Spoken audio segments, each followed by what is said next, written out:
Tantor Audio, a division of Recorded Books, presents Flipped for Murder by Maddie Day, narrated by Laural Merlington. Chapter 1. My heart beat something fierce as the bell on the door jangled. It was make-or-break time. I'd been preparing for this day for weeks. I thought I was ready, but if I slipped up, I'd be in major hot water, or financial ruin, as the case may be. My first customer at Pans and Pancakes turned out to be Corinne Beadle, the new mayor of Southlake, Indiana, all 5'11" and layered flaming hair of her. She sailed through the door like she owned the store. My country store and restaurant, that is.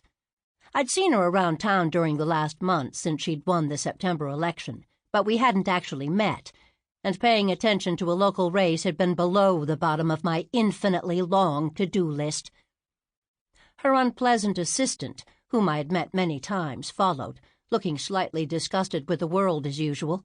Stella Rogers's puffy upper eyelids and upturned nose gave her an unfortunate resemblance to the porcine genus. "Welcome to Pans and Pancakes." Striding toward them, smoothing my blue and white striped apron, I hoped my smile wasn't slipping from nervousness. I pulled out a chair at a table for two. "Thank you for coming to our grand opening."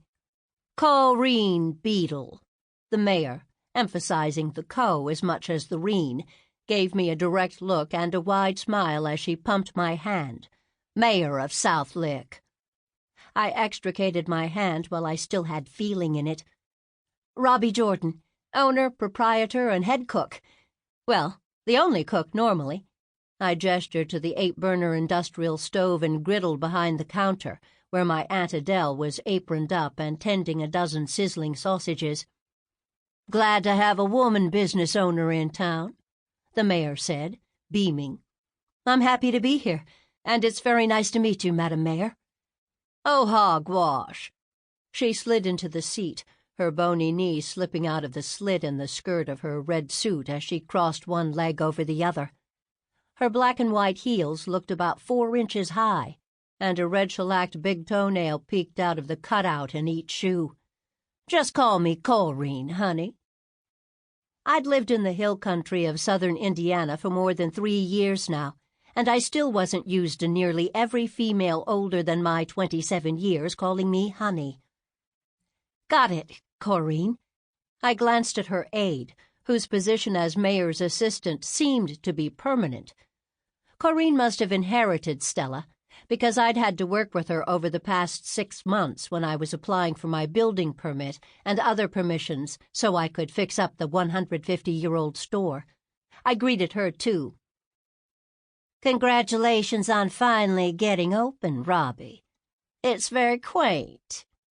Stella did not look like she meant any of it, except the dig about how long it had taken me to renovate the place.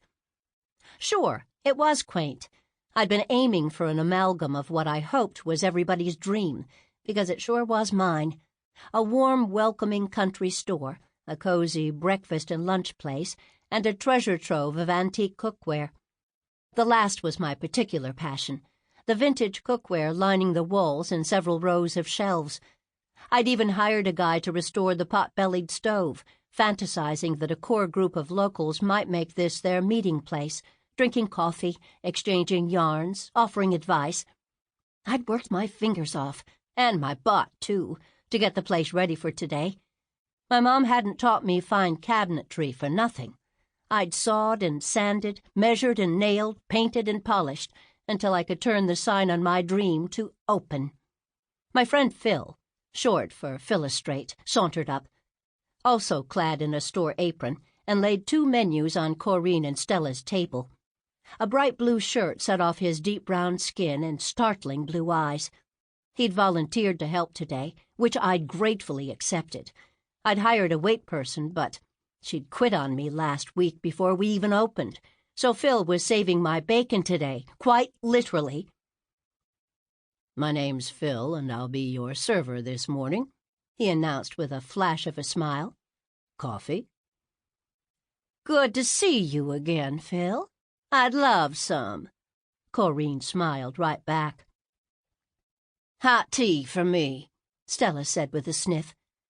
Phil winked at her and whipped a camera out of his apron pocket. Who winks at Stella?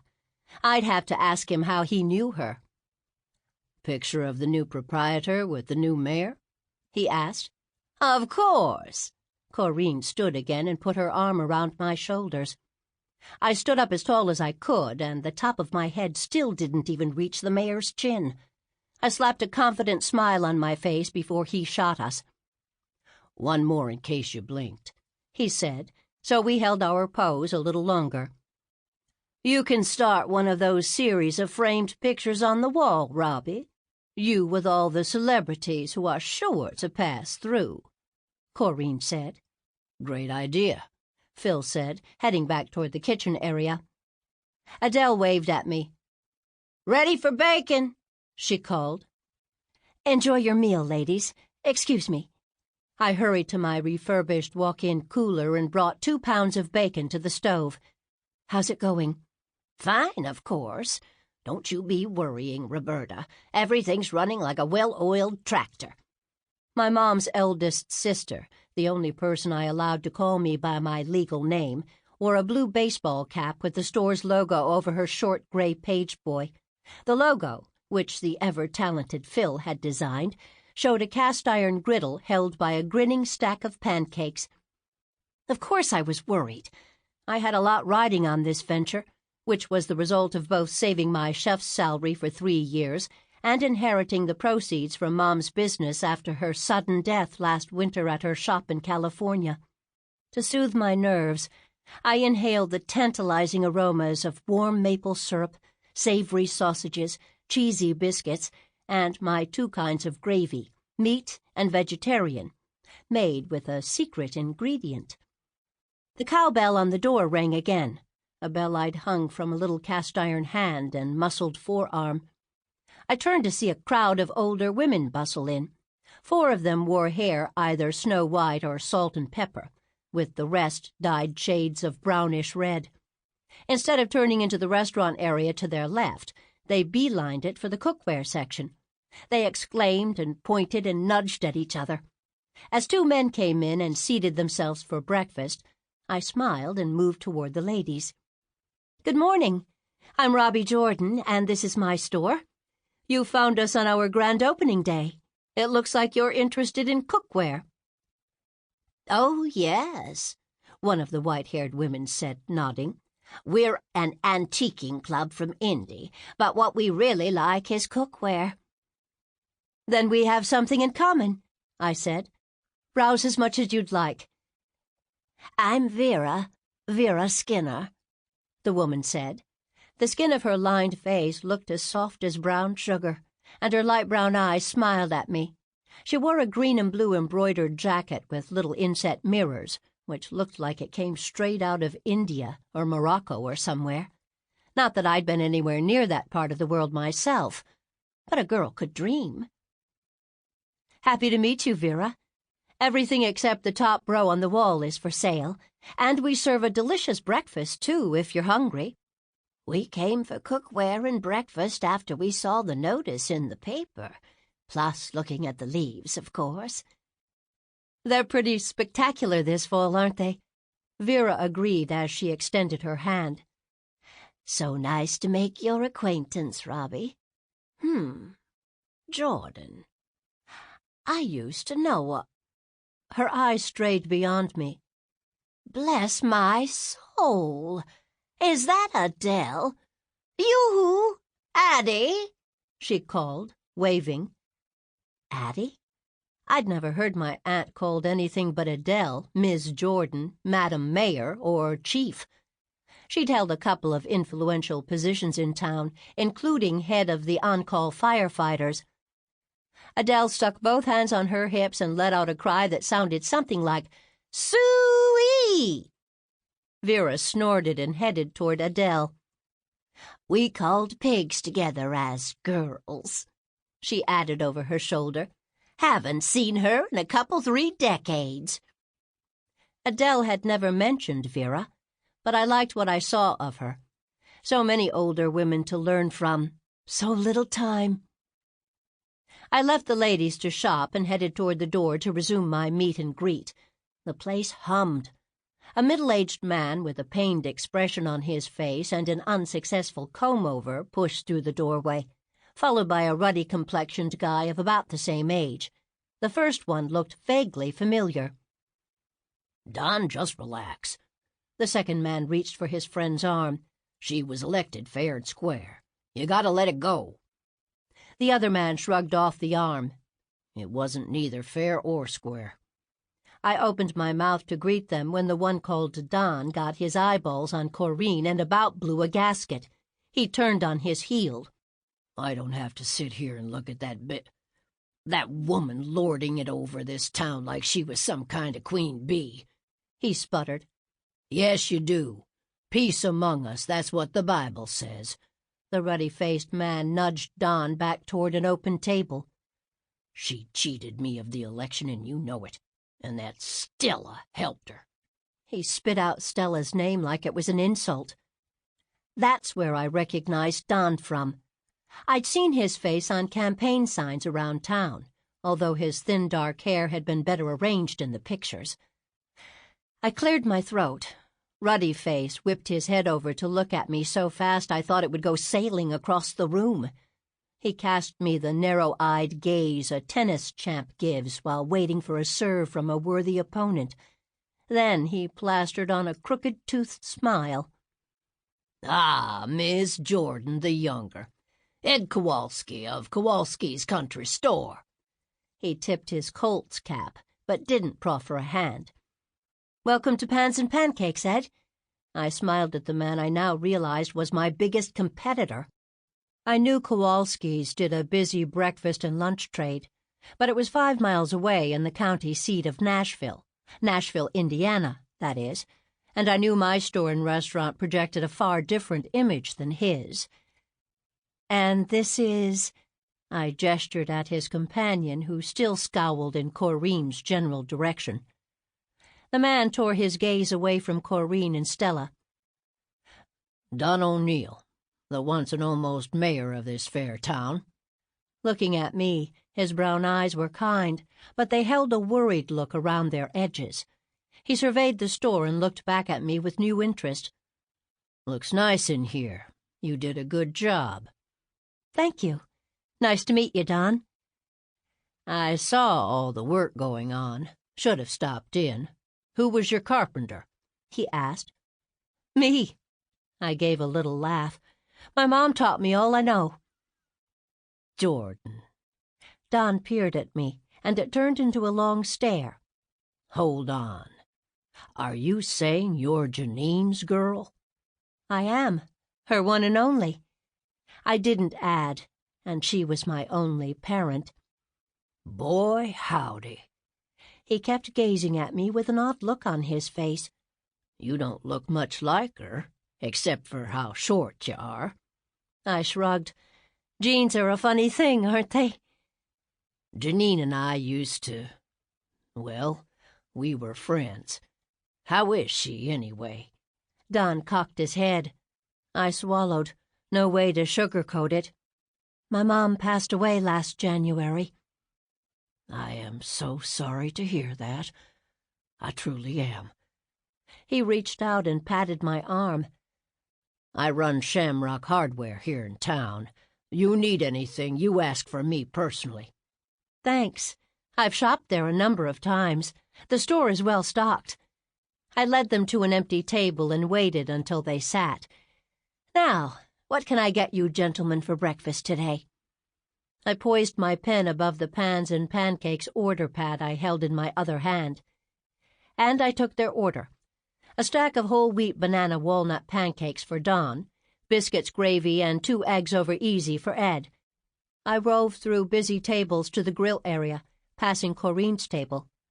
Chin in the air, she gave a parade princess wave in Don's direction. I could almost smell the smoke coming out of his ears. Chapter 2. By 10:30 the breakfast rush was easing up. Only 2 older gentlemen remained, nursing their coffees and playing chess on the board I'd painted on one of the square tables. It was exactly the kind of scene I'd hoped would take place in my little establishment. Adele and I pulled up chairs at a table near the grill area and nibbled at a few odds and ends of cooked ham, a misshapen biscuit, a couple of twice-warmed pancakes. Phil belted out a gospel tune from the sink, where he cleaned up pots and pans. I needed to get lunch prep going soon, but it was good to get off my feet for a few minutes. Stella was as unpleasant as always, I said, but she did buy a sack of biscuits to take home. I leaned back and re-secured my ponytail with a hair tie in the store blue. Owning a mass of curly hair was a pain sometimes, but I loved the feeling of it loose on my bare shoulders at night, so I kept it long. No telling with her. She might even have a heart under all that armor. Thanks for all your help, Adele. I'll owe you for all eternity. She lifted her right eyebrow. Don't be silly. You know I want this place to be a big success. Anything I can do. My owning the store was Adele's doing. My mom's elder sister and only sibling knew about my passion for all manner of old cooking implements, and had brought me to look at the store's vintage cookware collection to help ease the pain of my mom's death. When we discovered the place was for sale, lock, stock, and barrel, I took the plunge, with her blessing. The bell on the door rang as Buck Bird, second in command of our local police force, ambled in, followed by Jim Shermer, my real estate lawyer. A cute one, too. "Jim, Officer Bird, join us." I waved at them. Buck Bird slid into the chair opposite us and laid his uniform hat in his lap. The guy had the skinniest, longest fingers I'd ever seen. They matched the rest of him, from his elongated face to feet that just kept on giving. His sandy hair stuck up like he'd just gotten out of bed before he used those serpentine fingers to snake it back into place. Jim was of a more normal height. His dark red hair curled around his ears and set off brilliant green eyes that could pass as jewels. His Saturday attire of a crisp white shirt tucked into faded jeans made him look as good to eat as one of my pancakes. He sat between Buck and me, and I could smell his clean rainwater scent waft through the lingering aroma of bacon and flapjacks. "Sure smells good in here," Buck drawled in the local way, sounding like his tongue was glued to the bottom of his mouth. "How'd the grand opening go?" "It's still going, all day long, in fact. We had a busy breakfast rush and are hoping for the same at lunchtime. What can we get you?" I figured he had a serious hollow leg, being so skinny and all. "Oh, it don't matter. Want everything." He raised his eyebrows in a hopeful look. "You got it. How about you, Jim?" "I'll take a couple biscuits with the miso gravy and hot herbal tea, please." "Side of bacon with that?" I snickered at his alarmed look and headed for the grill. Jim was a vegetarian and had convinced me to offer a non-meat gravy for the likes of him, plus the herbal tea, which mostly tasted like warmed-up grass, in my opinion.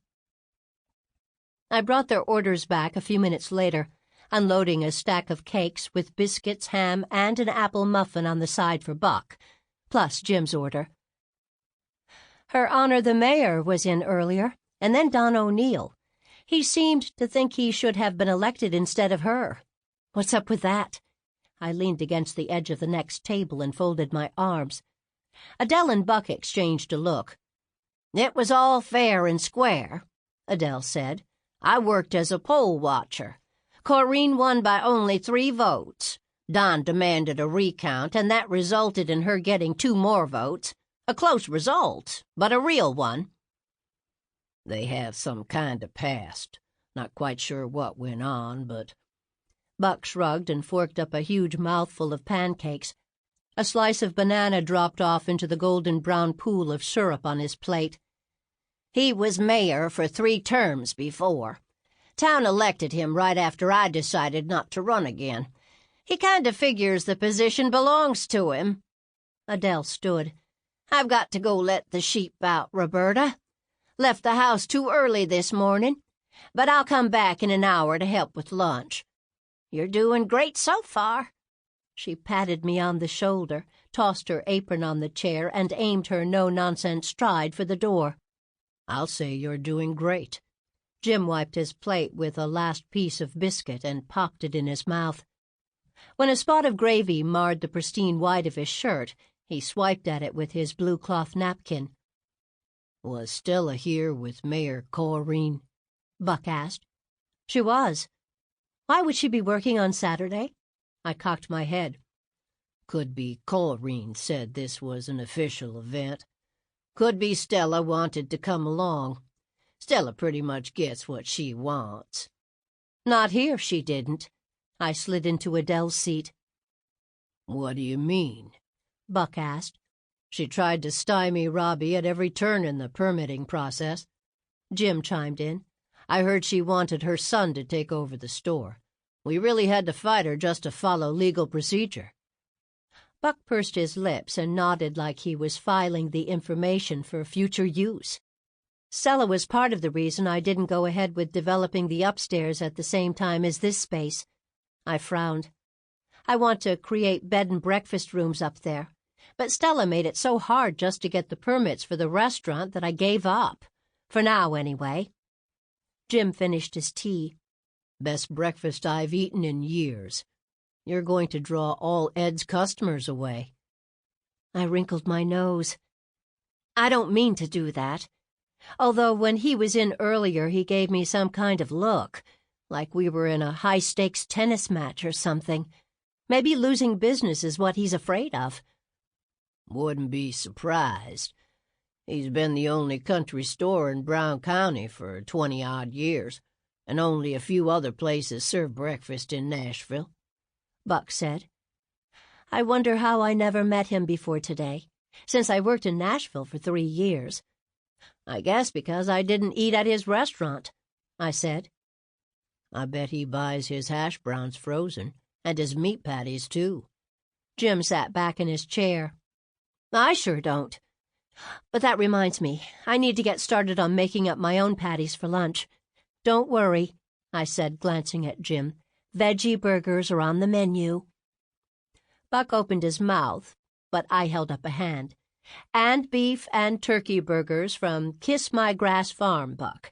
So you'll have something to eat, too."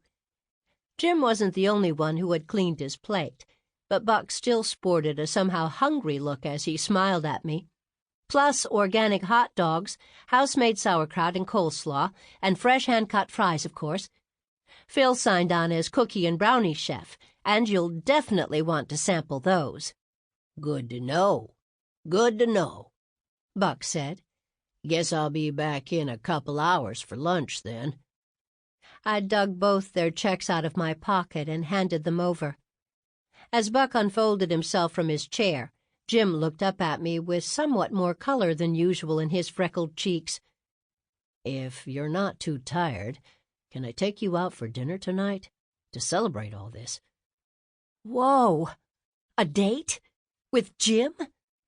I hadn't dated in nearly 4 years, since my rotten, now ex-husband had thrown me over for a curvy Air Force fighter pilot. I looked into those green eyes, whose gorgeous color was not dimmed by the black-rimmed glasses he wore.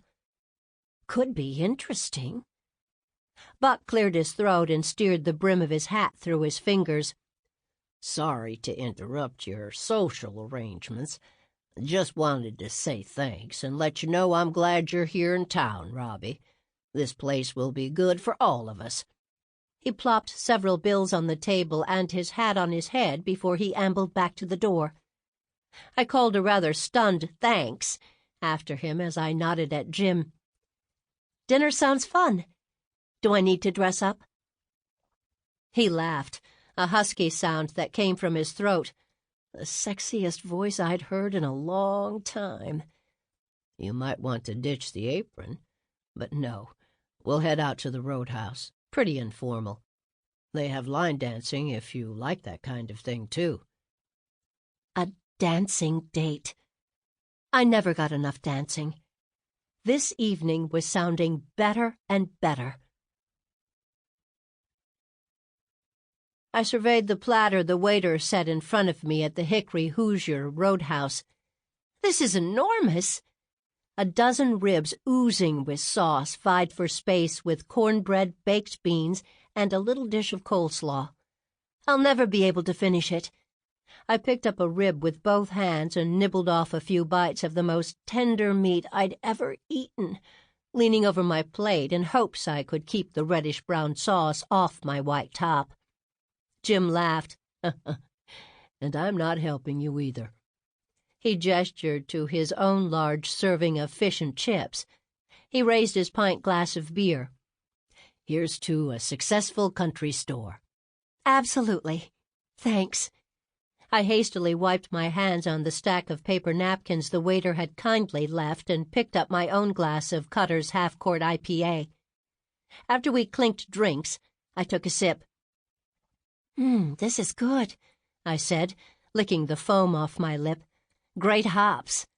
What did you get?" "The Lost River Summer Ale.